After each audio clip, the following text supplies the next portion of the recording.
മാള പഞ്ചായത്തിലെ വലിയപറമ്പ് 10-ാം വാർഡിലെ കുടിവെള്ള കാർഷിക ജലസേചന ആവശ്യങ്ങൾക്കായി വർഷങ്ങൾക്ക് മുമ്പ് സ്ഥാപിച്ചതാണ് പുതുക്കുളം ജലസേചന പദ്ധതി. പ്രദേശത്തെ കാർഷിക ആവശ്യങ്ങൾക്കും കുടിവെള്ളത്തിനുമായി ആരംഭിച്ച പദ്ധതി തുടക്കത്തിൽ ഭംഗിയായി പ്രവർത്തിച്ചിരുന്നു എങ്കിലും 4 വർഷത്തിനു ശേഷം നിലച്ചുപോവുകയായിരുന്നു. വേനൽ കടുത്തതോടെ പ്രദേശത്ത് രൂക്ഷമായ ജലക്ഷാമമാണ് നേരിടുന്നത്.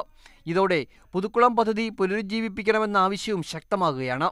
പുതിയ പ്രോജക്റ്റ് മുഖേനയോ ഇതിലേക്ക് ഈ കുളത്തിലേക്ക് വെള്ളം വരുത്തുവാനുള്ള സംവിധാനങ്ങൾ ഉണ്ടാക്കി ഇപ്പോൾ ഭരിക്കുന്ന ഗവൺമെൻറ്റും പഞ്ചായത്ത് അധികൃതരും അതിന് മുൻകൈയെടുത്ത് നടത്തണമെന്ന് വിനീതമായി അപേക്ഷിക്കുന്നു. വലിയപറമ്പ് മുതൽ പുതുക്കുളം വരെയുള്ള ഭാഗങ്ങളിലെ ജലക്ഷാമത്തിന് പരിഹാരമായാണ് 1993 പുതുക്കുളം ജലസേചന പദ്ധതി ആരംഭിക്കുന്നത്.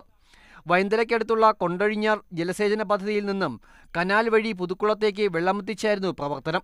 കൊണ്ടഴിഞ്ഞാറിൽ നിന്നുള്ള വെള്ളം പുതുക്കുളത്തിലെത്താൻ നിർമ്മിച്ച കനാലുകൾ വിവിധ ഇടങ്ങളിലായി തകർന്നതാണ് പദ്ധതിക്ക് തിരിച്ചടിയായത്.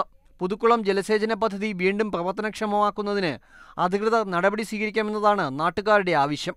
മാതൃഭൂമി ന്യൂസ്, ചാലക്കുടി.